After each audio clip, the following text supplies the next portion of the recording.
m'appelle Charlotte Delty, je suis directrice de l'Onde Porteuse. C'est une association qui travaille autour de l'audio et plus particulièrement du média radio. On travaille sur tout ce qui est éducation aux médias, insertion via la radio et formation professionnelle. Et concrètement, pour l'éducation aux médias et à l'information, comment vous y prenez? Qu'est-ce que vous faites? Alors, on a plusieurs actions. On a des actions pour tout ce qui est enseignement supérieur, mais aussi tout niveau.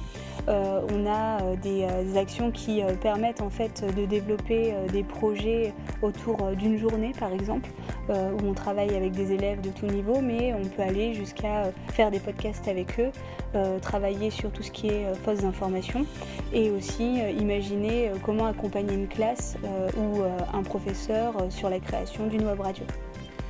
Et comment tout cela est financé? Qu'est-ce que vous demandez comme financement? Est-ce que c'est conventionné? Alors ça va dépendre évidemment des projets, du temps demandé, du nombre d'intervenants. Nous on peut être assez nombreux puisqu'on est 16 salariés. Après on n'est pas 16 à venir sur place et 16 à savoir faire de l'éducation aux médias. On a par exemple des appels à projets qui permettent d'avoir un cofinancement de la DRAC comme le Labo de Londres, et on demande un reste à charge à l'établissement.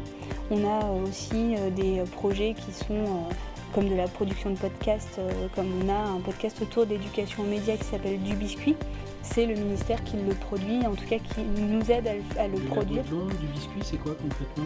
Alors c'est deux projets qu'on a déposés sur l'année 2020, qui sont des projets à la fois le Labo de Monde avec à l'échelle régionale, ancienne région Auvergne, donc les 4 départements, où on a, au lieu d'avoir une résidence de journaliste, on a une résidence de classe chez nous, et on permet à des élèves, à des classes ou des groupes de venir chez nous pour participer au lancement de notre future radio, le chantier. Il y a déjà des collèges qui participent? Oui, on a le collège Baudelaire et le collège à Ide aussi qui interviendront. Dans le Cantal? Oui. Et l'autre projet, donc le biscuit? Voilà, alors Du Biscuit, ça s'adresse au grand public et aussi aux corps enseignants parce que l'éducation aux médias est aussi un sujet qui les intéresse. C'est vraiment un podcast qui met en avant tout ce qui est autour de l'information, comment on s'empare de l'éducation aux médias pour en parler au grand public. C'est un podcast qui est produit par un journaliste, Martin Pierre, et par notre chargé d'éducation aux médias, Rémi Monteillet. Alors l'éducation aux médias, on en parle beaucoup dans le domaine de l'éducation, dans l'éducation nationale. Qu'est-ce qui vous motive pour travailler avec l'éducation nationale? Alors, il y a un champ assez énorme en fait quand on commence à travailler nous autour de la radio. On sait toujours que ce lien-là, la première fois qu'on passe derrière un micro, c'est une première fois qui est toujours très importante. On a quasiment tous déjà eu via des radios associatives ou d'autres médias associatifs cette première expérience.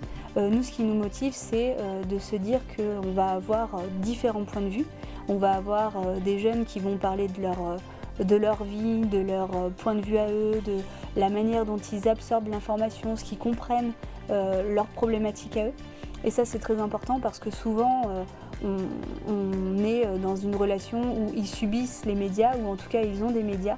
Ils regardent certains médias et ils n'ont pas forcément la parole. Donc c'est aussi leur donner la parole et leur montrer qu'ils sont capables d'agir comme des journalistes. Donc l'idée, c'est d'en faire des producteurs de médias finalement. C'est d'en faire des acteurs.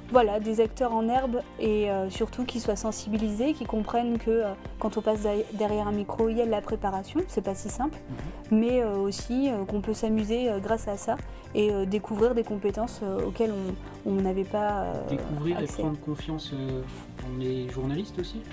Oui, il y a aussi ce volet-là. On a confiance quand on est en lien avec. Et être en lien, c'est pouvoir prendre le temps d'une journée avec un journaliste et travailler avec et voir que finalement sa situation, c'est quelqu'un d'abordable, c'est quelqu'un avec qui on peut échanger. Donc c'est développer tout ça. Très bien, j'espère qu'on va vraiment développer ce partenariat dans les temps à venir. Merci beaucoup. Merci.